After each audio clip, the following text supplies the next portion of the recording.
আসসালামু আলাইকুম wrestling lovers, কি অবস্থা সবার? শেষ হয়েছে আরো একটি মানডে নাইট রয়ের শো, আর এই ভিডিওতে আজকে হওয়া মানডে নাইট রয়ের সম্পূর্ণ রিভিউ করব।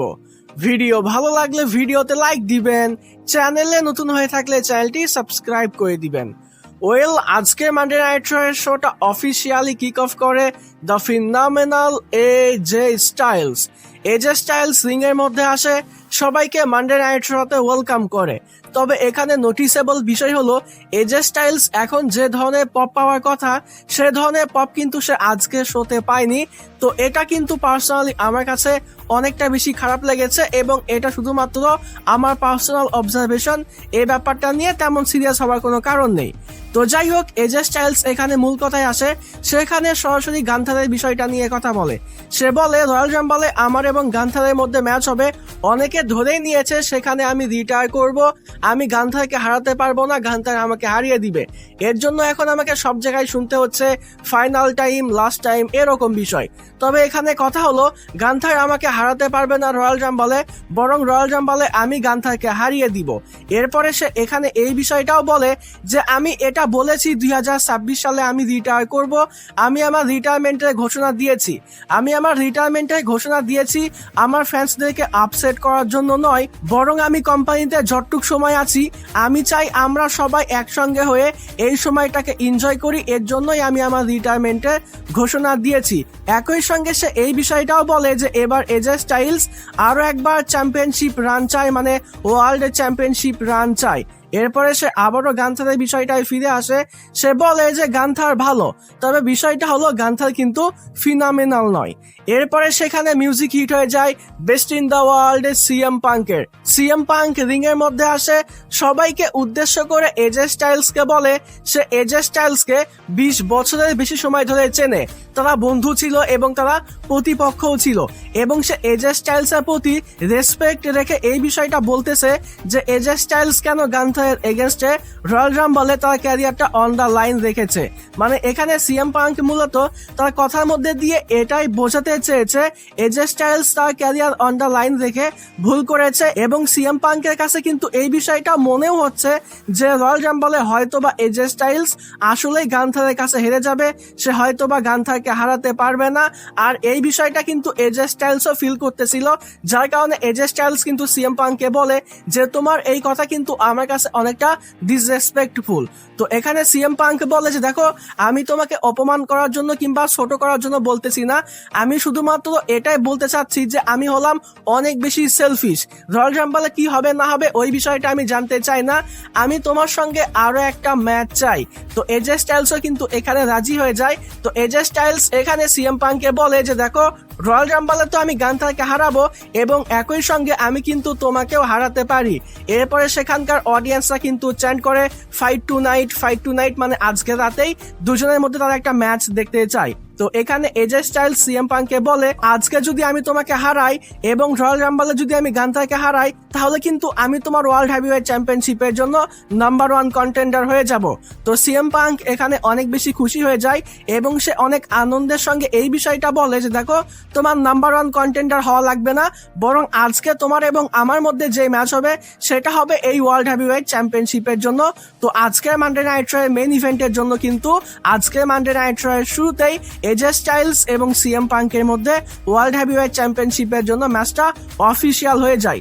এই সেগমেন্টটা যেভাবে দেখানো হয়েছে তাতে করে কিন্তু কোম্পানি একেবারে অনেকটাই হিন্ট দিয়েছে যে রয়্যাল রাম্বলেই কিন্তু এজে স্টাইলস রিটায়ার করতে যাচ্ছে।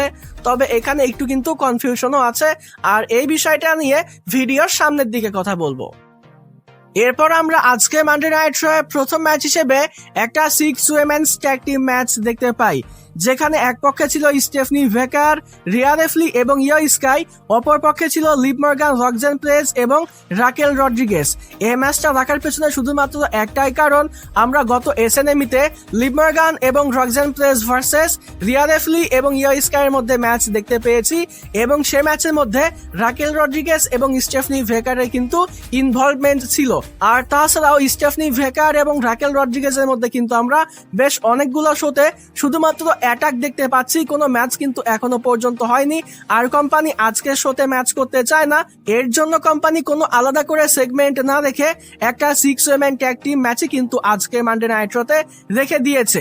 এবার কথা বলি এই ম্যাচের ব্যাপারে। এই ম্যাচটা কিন্তু অনেক ভালো ছিল। এই ম্যাচের মধ্যে যে 6 জন সুপারস্টার সবাই কিন্তু অনেক ভালো মানের সুপারস্টার এবং সবাই কিন্তু এই ম্যাচের মধ্যে যথেষ্ট ভালো মানের পারফর্ম করেছে। তবে এখানে তুলনামূলকভাবে রিয়া রিপ্লিকে কিন্তু এই ম্যাচের মধ্যে অনেক বেশি ডমিনেটিং দেখানো হয়েছে, আর এটা কিন্তু টাকলা ট্রিপল এইচ করেই থাকে।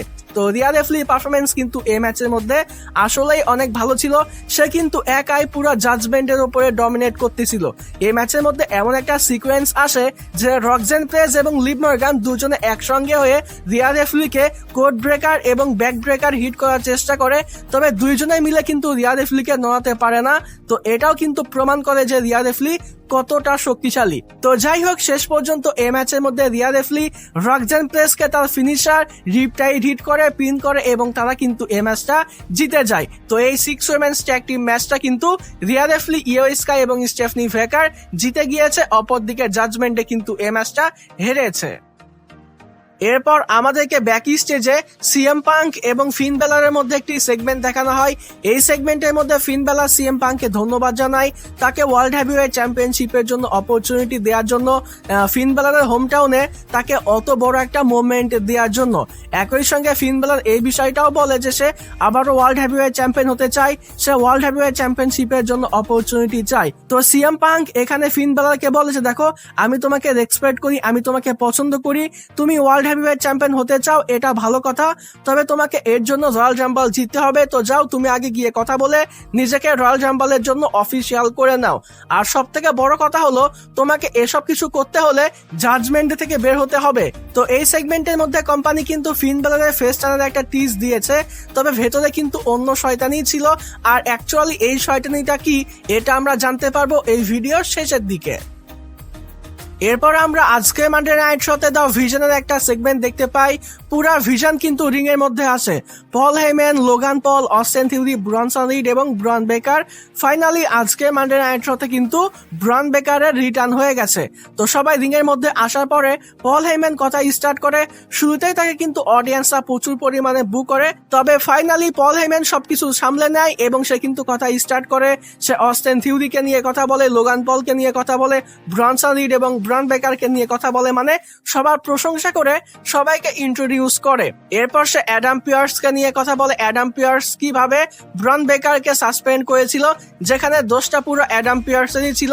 অ্যাডাম পিয়ার্স প্রথমে ব্রন বেকারের গায়ে হাত দিয়েছিল, ব্রেজ নেকেল নিয়ে ঝামেলা করেছিল, যার কারণে অস্টিন থিওরি ট্যাগ টিম ম্যাচটা হেরে গিয়েছিল। তো এই ব্যাপারগুলো নিয়ে কথা বলে এবং রিং এর মধ্যে অ্যাডাম পিয়ার্সকে আসতে বলে। সবাই একটু নোটিস করবেন, আজকে কি আমি নিকলডিস বলেছি একবারও? আই থিঙ্ক বলিনি। তো যাই হোক, অ্যাডাম পিয়ার্স রিং এর মধ্যে আসে এবং অ্যাডাম পিয়ার্স আজকে মানডে নাইট শোতে হুট করে এতটা ভালো হয়ে গেল কিভাবে, আমি তো এটাই বুঝতে পারলাম না। তো অ্যাডাম পিয়ার্স আসে এবং সবার কাছে কিন্তু ক্ষমা চায় এবং সে এই বিষয়টা বলে ব্রন বেকার কিন্তু রয়্যাল রাম্বলে থাকবে এবং এর সঙ্গে অস্টিন থিওরি, লোগান পল এবং ব্রনসন রিড এই তিনজনও কিন্তু রয়্যাল রাম্বলে থাকছে। মানে পুরো ভিশনের টিমটা কিন্তু 2026 সালে রয়্যাল রাম্বলে থাকছে। আর তাছাড়া ব্রেজ নেকেল নিয়ে যে ঝামেলা হয়েছিল অ্যাডাম পিয়ার্সের কারণে, তো অ্যাডাম পিয়ার্স কিন্তু এই বিষয়টাও বলে অস্টিন থিওরিকে যে দেখো, আমার জন্য ঝামেলা হয়েছিল, এর জন্য আমি আজকে মানডে নাইট শোতে হল অফ ফেমার রে মিস্টিরিওর সঙ্গে তোমার একটা ম্যাচ কনফার্ম করে দিয়েছি।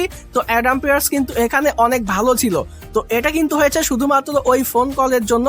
তো অ্যাকচুয়ালি অ্যাডাম পিয়ার্সকে কে কল করেছে এটা কিন্তু আমরা আজকে মানডে নাইট শোতেও জানতে পারিনি। তবে অ্যাডাম পিয়ার্সের যে আচরণ, তাতে করে এটা বোঝা যায় যে অনেক শক্তিশালী কেউ একজনই কিন্তু অ্যাডাম পিয়ার্সকে কল করেছিল। তো এই ব্যক্তি আসলে কে হতে পারে, আপনাদের কি মনে হয়? অবশ্যই কিন্তু এই ভিডিওতে কমেন্টে জানিয়ে দিবেন। এটা কি ভিন্স ম্যাকম্যান হতে পারে, এটা কি ব্রক লেসনার হতে পারে, নাকি the final boss the rock হতে পারে? আর যদি রক হয়ও, তাহলে সে কেন ভিশনকে সাহায্য করবে, এটাও কিন্তু একটা দেখার বিষয়। তো দেখা যাক আসলে আগামী দিনে গিয়ে কোম্পানি এই বিষয়টাকে কিভাবে রিভিল করে। তবে এই যে গল্পটা, এটা কিন্তু অনেক বেশি ইন্টারেস্টিং হয়ে গিয়েছে। তো এরপরে অ্যাডাম পিয়ার্স রিং থেকে নেমে যায়, সেখানে মিউজিক হিট হয়ে যায় রে মিস্টিরিওর। মিস্টিরিও রিং এর মধ্যে আসে, অস্টিন থিওরি এবং রে মিস্টিরিওর মধ্যে কিন্তু ম্যাচটা অফিসিয়ালি স্টার্ট হয়ে যায়। রিং সাইডে থাকা লোগান পল এবং ব্রনসন রিড কিন্তু এই ম্যাচের মধ্যে ঝামেলা করে, তবে রে মিস্টিরিও কিন্তু একা আসেনি, তার সঙ্গে ড্রাগন লি এবং পেন্টা ছিল, তারাও কিন্তু এখানে রে মিস্টিরিওকে সাহায্য করেছে, মানে ভিশন যেন এই ম্যাচের মধ্যে কোনো ঝামেলা করতে না পারে। তবে একটা পর্যায়ে ড্রাগন লি এবং পেন্টা যখন মার খাচ্ছিল তখন কিন্তু রে মিস্টিরিও সাহায্য করার চেষ্টা করে, আর এই সুযোগটাই কিন্তু অস্টিন থিওরি কাজে লাগায়। সে কিন্তু স্টম্প করে এবং রে মিস্টিরিওকে পিন করে সে কিন্তু এই ম্যাচটা জিতে যায়, এবং এই ম্যাচটা শেষ হয়ে যাওয়ার পরে শুরু হয় দ্য ভিশনের তাণ্ডব। ব্রন বেকার রিং এর মধ্যে আসে, সবাইকে একটা একটা করে স্পেয়ার হিট করে। এই ম্যাচ চলাকালীন সময়ে ব্রন বেকার কিন্তু কিছুই করেনি, তবে এই ম্যাচটা শেষ হয়ে যাওয়ার পরে কিন্তু ব্রন বেকার নিজের আসল রূপ দেখায়। সে কিন্তু এক এক করে সবাইকে স্পেয়ার হিট করে। লোগান পলের কাছ থেকে আমরা স্প্ল্যাশ দেখতে পাই, ব্রনসন রিড এখানে সুনামি হিট করে, এরপরে আমরা ব্রন বেকারের কাছ থেকে আবারও সুপার স্পেয়ার দেখতে পাই। আর এই যে পুরো সেগমেন্টটা যেখানে দ্য ভিশন রে মিস্টিরিও, পেন্টা এবং ড্রাগন লিকে ডিস্ট্রয় করতেছিল, সেখানে কিন্তু একটা সিঙ্গেল সিকিউরিটি গার্ড বা অ্যাডাম পিয়ার্স কিন্তু আসেনি, কেউ কিন্তু আসেনি রে মিস্টিরিও এবং তার দলবলকে বাঁচানোর জন্য। আর এই বিষয়টা কিন্তু মাইকেল কল কমেন্ট্রি থেকে বারবার বলতেছিল। তো এখানে দেখে মনে হচ্ছে যে অ্যাডাম পিয়ার্স কিন্তু আসলেই অনেক বেশি ভয় পেয়েছে। তো ফোন কলার সেই ব্যক্তিকে এটা দেখার জন্য কিন্তু পার্সোনালি আমি অনেক বেশি এক্সাইটেড। এরপর আমরা ব্যাকি স্টেজে রাকেল রড্রিগেজ এবং স্টেফনি ভেকারের মধ্যে ব্রল দেখতে পাই। তেমন ইম্পর্টেন্ট কিছুই ছিল না, তবে এখানে মজার একটা সিকোয়েন্স ঘটে যে সময় বেইলি ফোনে কথা বলতেছিল এবং রাকেল রড্রিগেজ সেই সময় স্টেফনি ভেকার বলে চিল্লাচ্ছিল। তো এখানে বেইলি চিল্লানিটা কিন্তু পার্সোনালি আমার কাছে অনেক বেশি ইন্টারেস্টিং লেগেছে। তো যাই হোক, এরপর আমাদেরকে গান্থারের ইন্টারভিউ টাইপের সেগমেন্ট দেখানো হয়, যেখানে গান্থারকে প্রশ্ন করা হয় সে কেন এজে স্টাইলসের ক্যারিয়ার অন দ্য লাইন রাখতে বলেছে, সে কেন এজে স্টাইলসের সঙ্গে রিটায়ারমেন্ট ম্যাচ খেলতে চায়। তো এখানে গান্থার বলে যে এজে স্টাইলস তো রিটায়ার করবেই, তবে আমি চেয়েছি তার রিটায়ারমেন্টটাকে আরো অনেক বেশি কষ্টকর করে তুলতে। সে গোল্ডবার্গকে রিটায়ার করিয়েছে, সে জনসনাকে রিটায়ার করেছে, আর এবার নাম্বার হলো এজে স্টাইলসের। এরপর গান্থার কিন্তু মাইকেল কোলকেও হুমকি দিয়েছে, দেখো আমি চাইলে কিন্তু তোমার ক্যারিয়ারটাও এখানে শেষ করে দিতে পারি, তবে আমি এটা করব না, কারণ আমি চাই রয়্যাল রাম্বলে আমি যখন এজে স্টাইলসকে হারাবো তার ক্যারিয়ারটা শেষ করে দিব, সেই সময় তুমি কমেন্ট্রি থেকে বলবে যে এজে স্টাইলসের ক্যারিয়ার ওভার। তো এখানে এই সেগমেন্টের মধ্যে গান্থার কিন্তু এজে স্টাইলসকে মারাত্মক একটা ওয়ার্নিং দিয়ে দিয়েছে, নিজের শক্তির বিষয়টা কিন্তু সে এখানে জানিয়েছে। এরপর আমরা আজকে মানডে নাইট শোতে ট্যাগ টিম চ্যাম্পিয়নশিপের নাম্বার 1 কন্টেন্ডার ফেটাল 4 এ ম্যাচ দেখতে পাই New Day Alpha Academy, American Made এবং লস আমেরিকানোসের মধ্যে। তো এটা কিন্তু ভালো একটা ম্যাচ ছিল, চার টিমই কিন্তু এই ম্যাচের মধ্যে অনেক ভালো পারফর্ম করেছে। এই ম্যাচের মধ্যে হেভিওয়েট এবং হাই ফ্লাইং অ্যাকশন কিন্তু ভরপুর ছিল। পার্সোনালি এই ম্যাচটা কিন্তু আমার কাছে অনেক বেশি ভালো লেগেছে।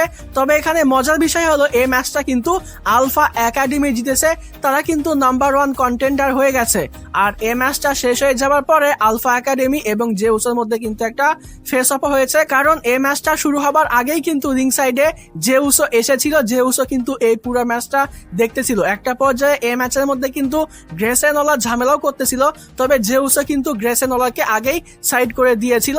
তো যাই হোক, এবার আমরা আলফা একাডেমি এবং দ্য উসোসের মধ্যে ট্যাগ টিম চ্যাম্পিয়নশিপের জন্য খুব শীঘ্রই ম্যাচ দেখতে পাবো। এবার আসি আমরা মেইন ইভেন্টে। আজকের মানডে নাইট রয়ের মেইন ইভেন্টে ওয়ার্ল্ড হেভিওয়েট চ্যাম্পিয়নশিপের জন্য আমরা এজে স্টাইলস এবং সিএম পাঙ্কের মধ্যে একটা ম্যাচ দেখতে পেয়েছি। এটা কিন্তু অনেক ভালো একটা ম্যাচ ছিল, দুজনেই রিং এর মধ্যে আসে, অফিসিয়ালি ম্যাচটা স্টার্ট হয়।